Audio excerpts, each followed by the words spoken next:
Assalamu alaikum wa rahmatullahi wa barakatuh. And welcome back to Next Generation Schools podcast. Today we have a very special parent and guest, Miss Natasha Shah, who is a dedicated member of our parent association here at Next Generation School, who's also a longtime parent here at Next Generation School. She brings a wealth of knowledge in university application guidance and a unique perspective on the intersects of Islamic education and holistic development. So we welcome you, Ms. Natasha, to the podcast. Walaikum assalam. Thank you so much, Ms. Latoya, for having me come in and to speak to the parents as well as the community of students that we have. Alhamdulillah, we have a great collection of students and parents here, so happy to come here and talk to them. Alhamdulillah. We are so glad to have you. You are our first parent on the podcast, so welcome. But we want to have, of course, more parents, and we welcome this, and we are so thankful and grateful that you come and spend some time with us and given us your time, because I know you're busy. You're doing a lot with others as well, and again, helping students with their university applications. How fun. So we will get right into things, okay? So let's kind of talk about university preparation. So we here now go up to grade 10, but we are hopefully working towards, inshallah, the next 2 years having our first graduating class. But before all that, there has to be the prep before moving on. So that's kind of what I wanted to get into. So these early stages of prep for university. So can you share with us some early preparation strategies that parents can adopt and students to kind of get a head start on this university application process, and maybe even when they should begin, because that's also a good question, and what steps they should follow? Okay. Before I go into that further, let me give you a bit of a background about what I've been doing within my professional life as a university guidance counselor. I started out at Oakland Community College in the U.S. As a peer advisor, and then I went onwards to coming in and working at American University of Dubai and the admissions department. I was one of those people who used to receive the applications and consider them for admission. Then we moved back to the U.S. and where I worked at Illinois State University in the graduate students program. So on and off, I've been working with students in different spheres of advising, admissions, counseling, and then coming back to the UAE, I've actually been working with the Abu Dhabi Department of Education and Knowledge in supporting their RISE program in official capacity and unofficial capacity, as well as advising and just giving opportunities to talk to students and explain to them what are the nuances, the different parts of the application process that they should be aware about. So you asked about early preparation strategies. This is something that I highly encourage students and parents to consider from a very early stage. We often think, high school's coming up, I'm going to start focusing on this, that. This time, I'm going to become serious about X, Y, Z. In fact, there are many things that we can do from a very early stage, as early as middle school, as early as elementary and primary, where we can build the child's literacy, their understanding, the depth of comprehension, which will be very, very fundamental towards their application, as well as the university transfer journey onwards. First of all, of course, grades. I know it sounds very late. Back in the day, everyone worried about grades.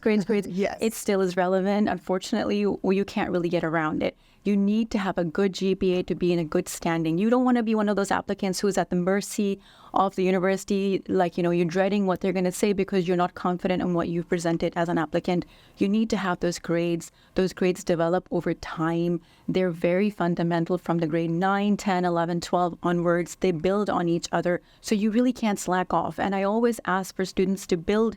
If they've had a bad semester, if they've had a bad course, no worries, build your trajectory upwards.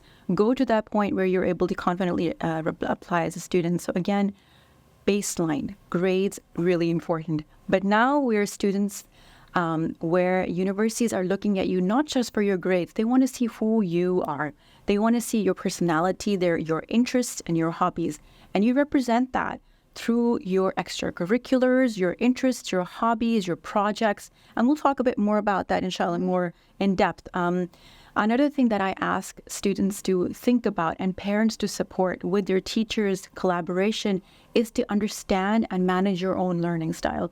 You may be a person who learns really well just by listening. You might be a person like me who needs to write stuff down to memorize it.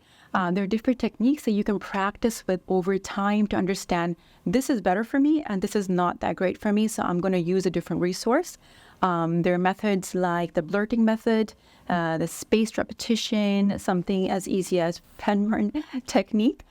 These are all things that you can try and experiment with. You look up online to see how to experiment with them. And then you fine-tune what you learn about your management of your learning, as well as your time and your resources. So by the time you're in grade 8, 9, 6, 8, 7, 8, 9, you should be practicing these gradually, so that when you come to grade 9 and your studies accelerate and you're expected to do extracurriculars and you might have out-of-school commitments that you need to manage, you are more confident to take them on, and it's not a big burden all of a sudden.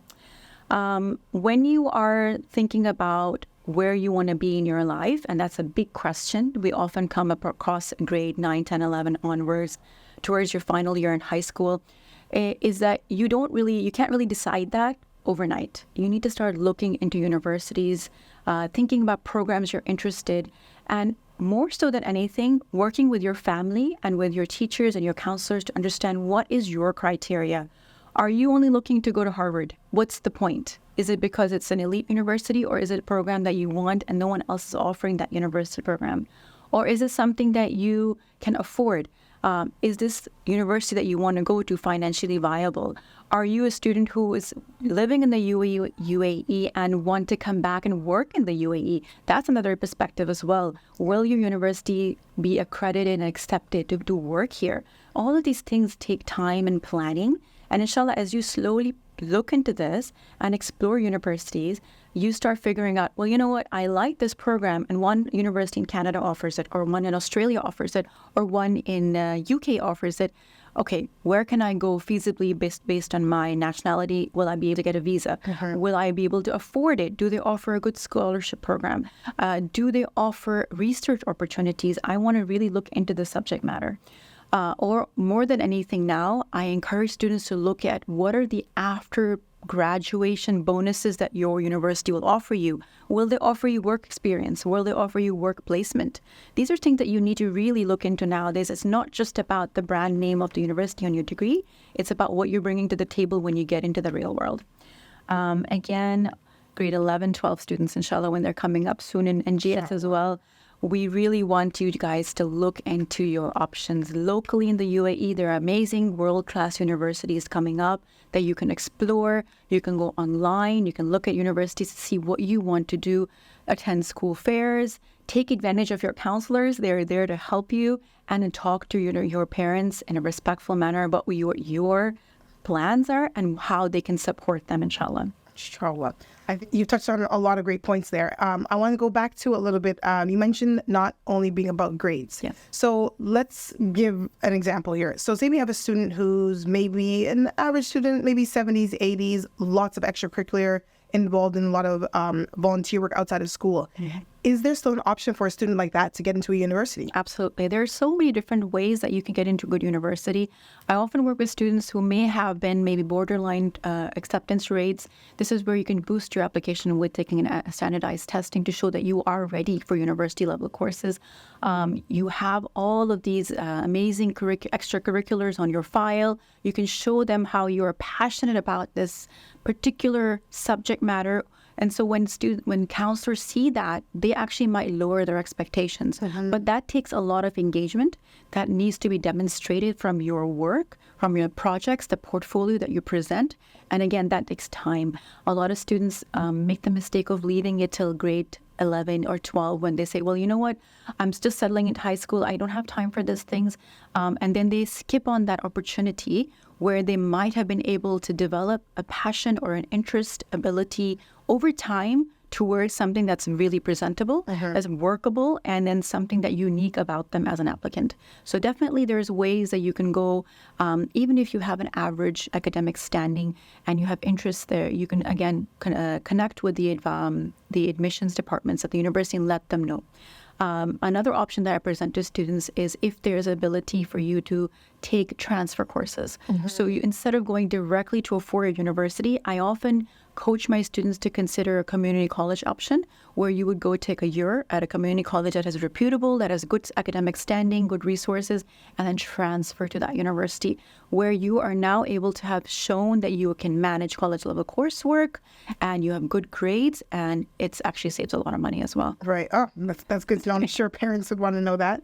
But I think it's also good for them to know, because I think a lot of parents think like, that grades are the only thing that matters, and if my child doesn't have that, there's no option. But there are many options out there, actually. Absolutely. Kind of tying into what you just said also, you mentioned that there's an option to go to, I think they're called, not undergrad, the 2-year schools. Community college. Community college, there we go. Absolutely. Yeah. What about, I know it's an option in the U.S.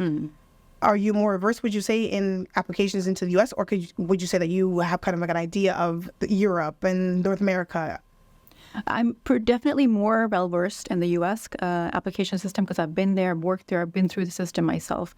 In the U.K., they have things like the foundational year program where if you are like borderline, they might give you a foundational year admission, which doesn't guarantee admission to the core program that you're going for, but it allows you to get your foot in the door. Right. And if you're able to prove that you can manage that, they might give you the opportunity to stay on in the program. But again, that needs to be presented in a proper way in your application. And then you show there's other benefits to you that you would, as an applicant, they would want to take on. To bring to their school. Exactly. Right. Exactly. Okay, so earlier you mentioned some strategy. I think it was for time management, and you said blurting, speech repetition. Are these like study habits? Are these time management skills? What are these exactly? So one of the things that students need to build on is how to bring working memory of subjects that they're studying, physics, chemistry, bio. Again, bio is a lot of memorization.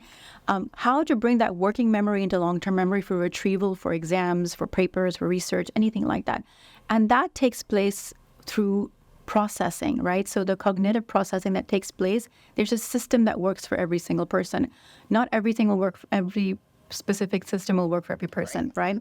So for me, as I mentioned, I like to write things down. So that will be something called the blurting method, where I would read something and then I would go ahead and write whatever I remember. Then I'd go back and refer to what I read and say, well, you know what, I got most of everything, but I missed some parts. So then I go and review and do it again. And the more you do it, the faster you get at it. And eventually you develop an ability to do it much, much faster. Another technique is called the spaced repetition. This is something that usually takes place with flashcards or other simple ways that you can make notes. What you do is you take some time, review them, and then you come back to them in a few hours or a few days. Sometimes people have a system where they will do it 1 day, then 5 days later, then 7 days later, then 10 days, and you see what you remember. Right. So it's, again, repetition of seeing that thing again and filling in the gaps that are missing. So one of the things also you can practice is, even as a student, when you are revising your materials in the class or after class, is a Feynman technique where you actually just try to explain what you've learned in a very simple way as if it's to your sibling who's 5 years old. And if they can understand it, that means you've got it because you've been able to translate your learning into something that's understandable. So these are techniques that you can try. There are different ways you can look up online. Again, research. This is important. Mashallah, all of us have devices on our disposal, where you want to really go in and start looking at resources that help you. Yeah. Right. A lot of good strategies here. I might have to borrow some myself because we're always learning, right? Lifelong learners here, but those are some good techniques for any one of us to use. Of course. So we were talking a bit about university and it being more than grades.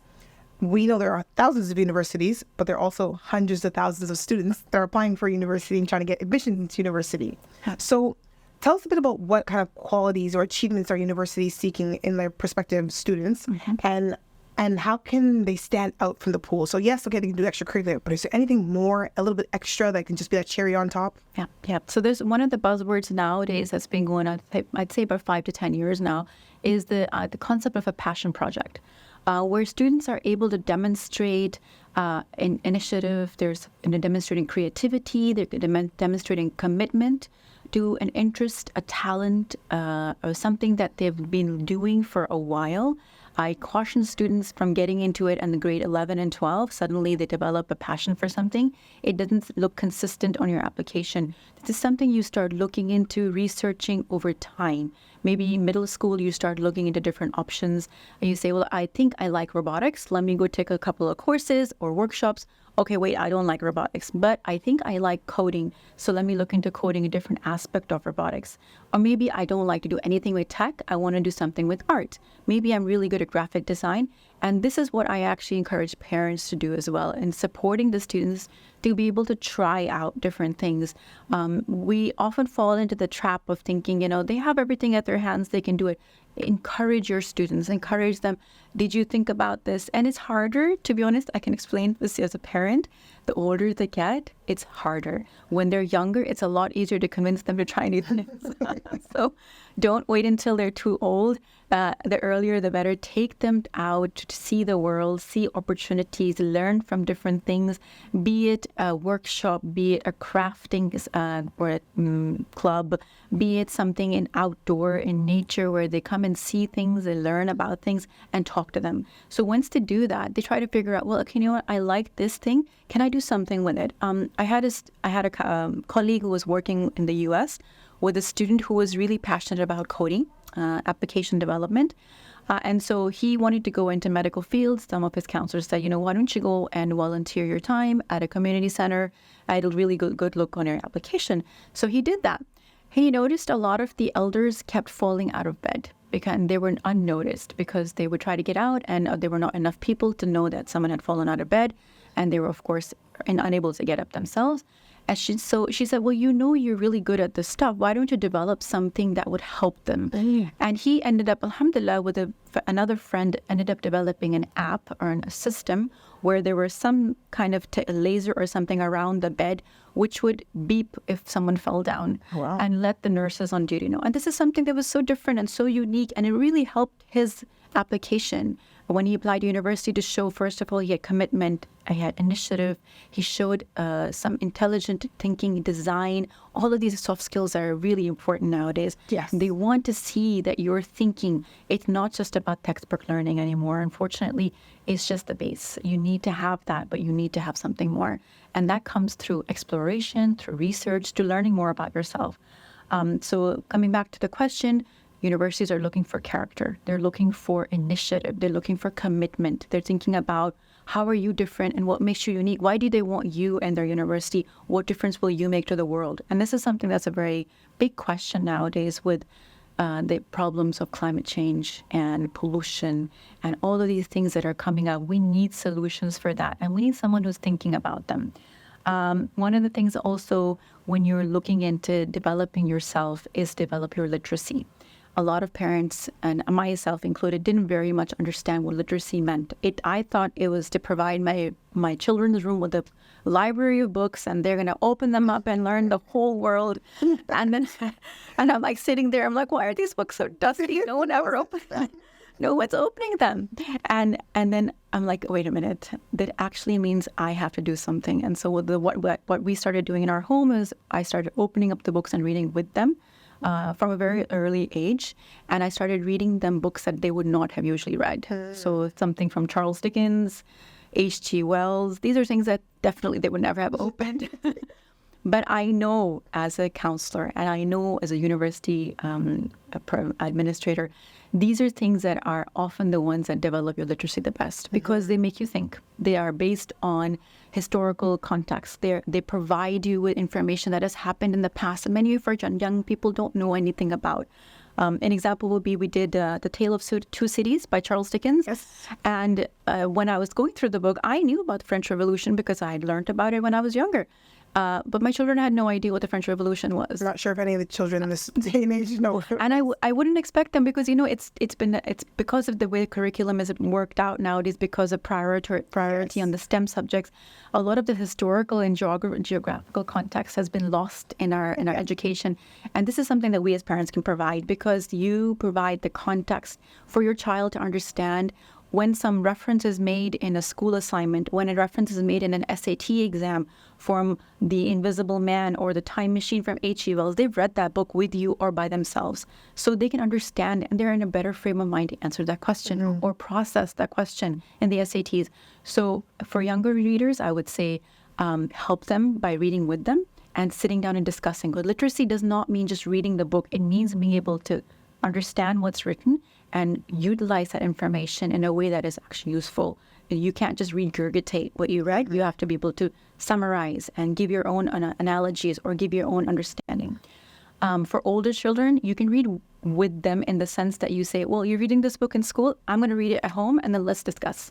So that way you're engaging with them, you know what's happening, and they're actually developing an interest as well because now they're engaging with you, which is something that we really need to do as adults as well. And most importantly, when you read, document.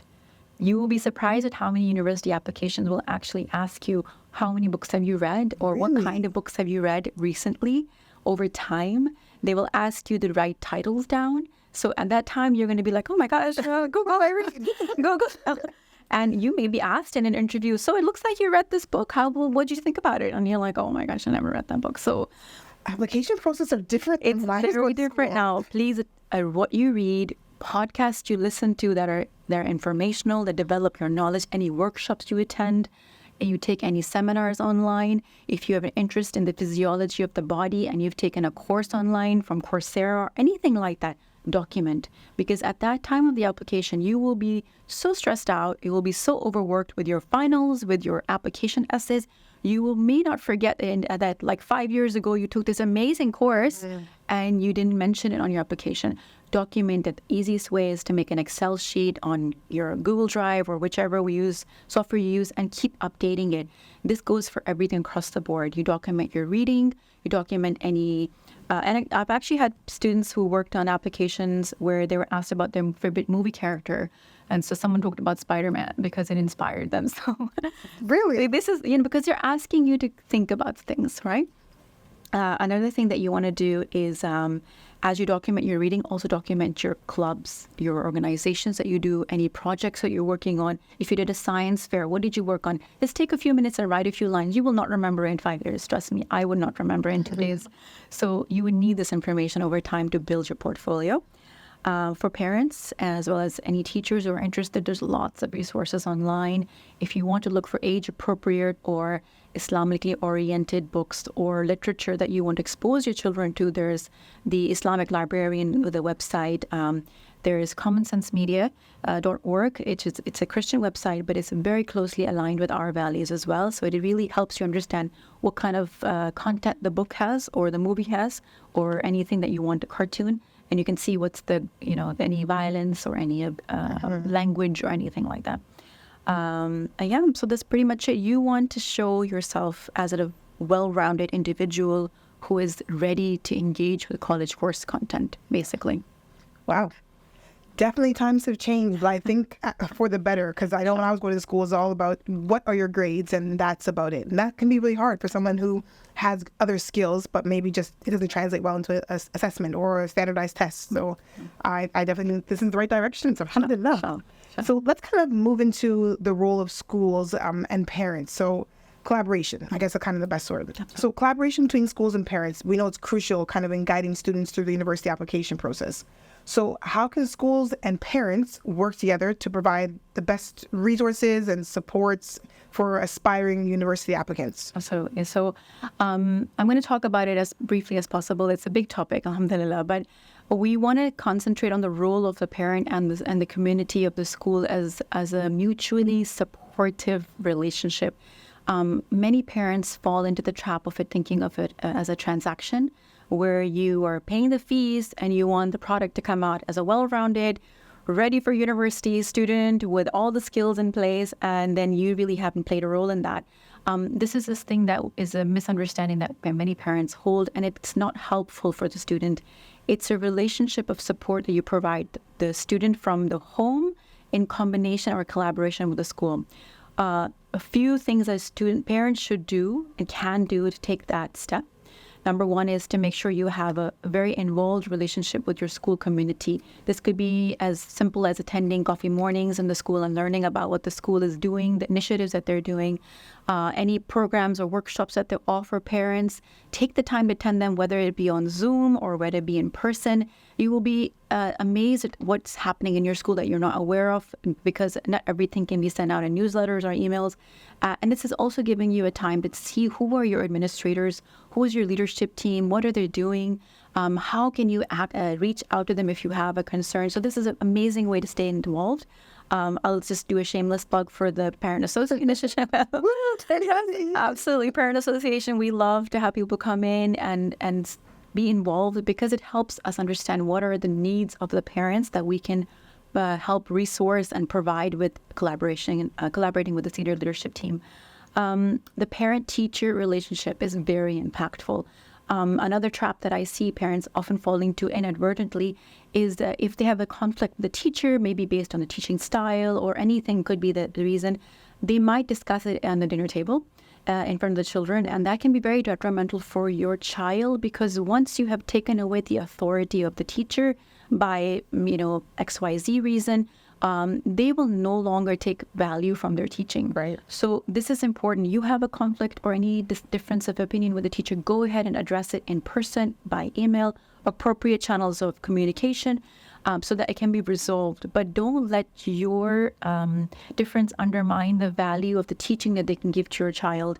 This is especially important as Muslims, because the teacher is almost like a pseudo-parent in the school. We are the parents at home. They are like the parents in school. And you have to help your students understand the respect that is due to them, especially from an Islamic perspective. Help your child understand that change is part of life. Okay. A lot of times, I know at the beginning of the year, I've experienced it myself with my children, that the classes change, sections change, teachers change. Sorry, parents. Yes. Class timetables change. And of course, it's not easy to manage that, especially at a younger age. But take the opportunity to positively present it to your child and explain to them, like, look, change is part of life. Once it's happened, inshallah, qadar Allah, there is something good coming out of it. Maybe the teacher had to do XYZ, they had to go for some whatever reason, but you have a new teacher, inshallah, she'll be even better. This is something that I even experienced with high school students. They are like, well, I can't stand it. Every year is a new class and I can't get used to this. And I asked them, well, what do you think is going to happen in university? You're going to go to university. There's going to be a different term every semester. You'll have a new teacher. You'll have a new class. You'll have a new subject, and it'll change. And it's only 3-4 months, 3.5 months. You have to be able to adapt. And this is how we as parents and teachers can help them learn how to adapt. Learn to move with the waves, not instead of resisting them and say, I'm not going to change, because that's just not the way to be productive. Doesn't help them, yeah. And trust your school administration. Look, you've done your research, you've gone around the business areas everywhere in the UAE that you wanted to look at schools, and then you decided on whichever school. Trust the administrative process. If you see an initiative taking place, support it. If you have questions, concerns, raise it in the right way and an appropriate way, but just constructive. And then go onwards from there and trust them and support them with that, so that inshallah, once the fruit comes out of that initiative, you'll be able to benefit. Your children will be able to benefit. Again, it's a mutually supportive relationship, not transactional in any way. And I'll quickly go over the school one. It's fine. No, go ahead. So the school rules, I'm going to go a little more technical, because the school is obviously based on principles of learning that have been investigated over time. It's based on a study done by the Stand for Inspiration in 2017. Now, this gives 4 basic things that the school should provide to students so that it builds their resilience over time and helps with their mental well-being towards making more positive life choices. One of the most important ones is strengthening the connectedness of the school community, helping the child feel comfortable in their school. When they come in, they're happy. They're able to adjust. They're able to fit in with the culture, and they find their happy place, basically. Because once they do that, they feel comfortable. They can actually relax and learn and be open to trying new things. If they're stressed out, if they're uncomfortable in the school environment, it's really not going to help them be productive. Provide equitable opportunities for students to have the development of self-efficacy.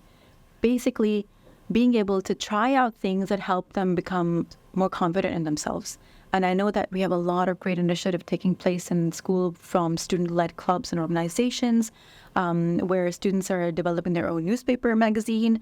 It's amazing where they're able to try out different things and see the product of their efforts and see the feedback and receive it and use that towards future development as well. So point number 3 would be to provide validation. So one of the things that I'm seeing for the past couple of years is the Green Agua system, where you're validating the students' efforts on being on time, being on point with their assignments, making the extra effort. You have to have the initiative of motivation, because even as adults, we need an incentive. We need the paycheck. We need the grade. We need the certification to show that, prove to ourselves that we've done a good job, right? So for the school to provide that is a really, really, it's a small thing, but it goes with a big impact for students. And then lastly would be to prioritize the student-teacher relationship. You want your child to be comfortable in school, in the sense if they are interested in something, they can come up to a teacher and say, Miss, I'd like to learn a little bit more about this topic that I heard about. Can you talk to me about this? Or on the other side, there's also the situation where they might have overheard a conversation that might be very impactful, which needs to be shared with an adult. So if they are comfortable speaking out to their teachers and they're comfortable reaching out to them, it's very important for the well-being of the student. And again, goes back to resilience.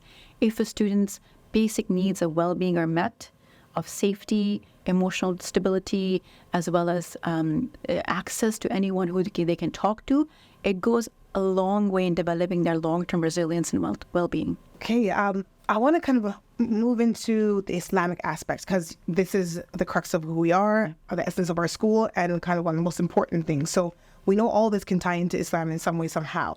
So you have an extensive background in Islamic education. So can you elaborate more on how the Islamic environment at NGS kind of contributes to that holistic approach that we're talking about, the holistic child that we're trying to get into university and into a young adult? And then how does that foster this resilience that you're talking about, and this resourcefulness and all these traits that they need, these vital qualities that they need to be successful in today's world, but also with their admissions process into university? So you asked about the Islamic perspective of education and how the school community at NGS supports that. And one of the things I'll draw back on is the hadith of the Prophet ﷺ about the 3 stages of childhood that we have to be mindful of as parents, as guardians.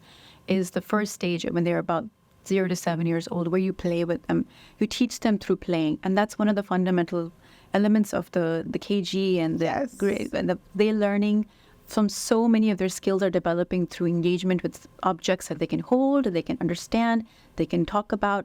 And so this playing through learning is a fundamental basic of their education at that stage. Then we have the 7 till about 13 or so age, where this is a time for them to be learning. We teach them the basic skills. As parents, we teach them the adab, which are unfortunately very much missing in our culture at the moment. We need to revive the Islamic adab of elders, of engagement with elders, engagement with our peers in a respectful way that does not undermine being a young adult and having fun, but at the same time keeping the respect of the elders and your teachers and your peers in mind. So these are things that we teach our children, but we also teach some basic skills of math and English and science, which comes into play in school. So when the school environment takes the initiative of doing Islamic tarbiyah talks for the children every other day or so, for different grades as age appropriate, it really helps reinforce the values that they need for this kind of development, from the Islamic tarbiyah as well as the educational combination that you need as an adult to grow up in this world and be successful. I know a lot of parents think about, oh, this is too challenging for my child, they can't handle this. Sheikh Hamza Yusuf, when he was spoken to about, like, many of his texts, many of his speeches are very high level English. It can be very difficult for the average person to comprehend the value of the depth of the knowledge that he's sharing. And he said, listen, if you are not going to challenge yourself, you're never going to elevate yourself. So you're asking yourself, I've learned this. How can I develop my literacy or my education better? How can I elevate my learning better? Is through challenging yourself. And one of the things that is, I think I should have spoken about earlier, was the Yerkes-Dodson principle, where it's been proven that when you challenge yourself for the little bit extra, you have better results. Not every time. Obviously, when there are deadlines, if you have a deadline, we're really working hard to get things done, and we'll get it done, right? But if there's no deadline, you're just going to be like, yeah, it's fine. I'll take my time. Okay, then bring it done. So challenge yourself as a student, challenge yourself as a parent to go the extra step, where you are the one taking your time out when it's difficult. I know we all have many roles to play in our homes and work, and balancing everything is very difficult. But look at the long-term goal that you have to raising an ummah, inshallah, who will make an impact on the world. And it takes effort and it takes a lot of sacrifice. Inshallah, those years will pass, and when you come back and look and say, Alhamdulillah, I did my job, I can answer Allah subhanahu wa ta'ala, I did everything that I was supposed to do. So coming back to the tarbiyah, partner with your school, support the program that they do. Mashallah, they have the weekend tarbiyah school as well at NGS. We have a lot of Islamic talks that are beneficial for the students. And one of the things that we learn from the project-based learning that students are doing as well is that when they investigate things, it builds their efficacy as well. Yes. So when they're looking at these things, if I'm giving you a chapter and I say, this is chapter about, XYZ, read it, memorize it, answer the questions, pass. This is really not conducive to long-term learning. I'm going to memorize it. Ask me next week, I'll have never remembered anything from it. But when you're asking the child to go into it a bit further and make a project or present it or talk about it to their peers, going back to the Feynman method, is that you're explaining in your own words what you've understood. That's going to stay with you forever. So these kind of initiatives in the school are very, very much conducive towards that teaching part of the tarbiyah of the child. And again, final stages we're going to are the 14 and above, which is the high school age, where you as a parent and a guardian, as a teacher, are more of a friend to your child. You are a guardian, but you're also trying to connect with them, engage with them. And this is where I see the amazing efforts by the school administration, where they're giving them student-led organizations like the student council. Students are making decisions, they're doing things, they're presenting their work, they're seeing the feedback, they're seeing the challenges that they're facing, and they're thinking about alternative strategies. This is all amazing soft skills that you would really, what I noticed when I went back into the workforce after a big gap and going into my master's degree and learning to work with other students as well, is that now it's a lot about the soft skills. Mm-hmm. Can you manage a team? Can you work with students who are from different parts of the world? They may not even understand what you're talking about because of the language barrier. How can you communicate? These are things that we need to help build our students, along with the math and the English and the science. Those are, just think of them as like the ABCs of education now, right? We don't think that's the only thing that you need to work on. You need to work on all of these things together. I noticed that in the student parent-teacher conferences, the student night, they mentioned that the 7 C's habits are coming back. Yes, trying to bring back home in time. So excited because I remember it was so impactful for the students. And alhamdulillah, the way that it collaborates with Islamic adab and teaching is amazing. Exactly. It's a very realistic manifestation of the Islamic adab that we want our children to understand about how to deal with things, setbacks and challenges in a way that's appropriate and it's conductive. So alhamdulillah for that. Alhamdulillah, you mentioned the student council and then the things that we're offering the students as well. This year, I think there's 13 clubs, that are running. Yeah. So they have a number of options, but getting involved is just so important. And no matter what your role is, it contributes to the whole of that group in total. And then also just for the high school itself, it gives many options for the students as well. Absolutely. And this is something that you need to understand how you can develop. And a lot of students think that, once they go to university, everything will just fall into place. You will be like the perfect academic student. Don't wish. You will be in all the groups of, university groups, and you'll be like excelling. It's so difficult because transition itself is a big journey. It is. And imagine you're in high school, you're not even allowed to go down the hall without permission. Here you are in university, you're managing everything on your own, and it's very difficult. Even if you've got family support, it's very difficult. So if you've already got this mindset that, I can manage my time, I know how to prioritize my tasks, I know what are my resources, this is something that as you develop over time, it makes it a lot easier. Mm-hmm. You're a little bit less worried about how will I do this. And I was speaking to Ms. Latoya earlier that this is one of the things that helped me get a free university degree, to be honest. I was always a good student, but I didn't understand the value of engaging in extracurricular activities that were impactful, like not, something that doesn't really help you. Debate, Model United Nations. Yes. I mean, think about all the exposure you're getting for public speaking, standing up and practicing. This is a safe space. This is a place where you can do this, and then you learn the skill. If you make a mistake, you get maybe a little bit of a bad grade, or maybe you get some feedback that's constructive, and you move on. But when you do this in the real life, you could end up losing your job. Right. You might want to. So this is a place where you practice this stuff, and then you have people who their teachers are there to guide you. You have peers to give you feedback. I say, listen, you did a good job, but I think you were mumbling, or I think you need to have less hand movement, or something like that.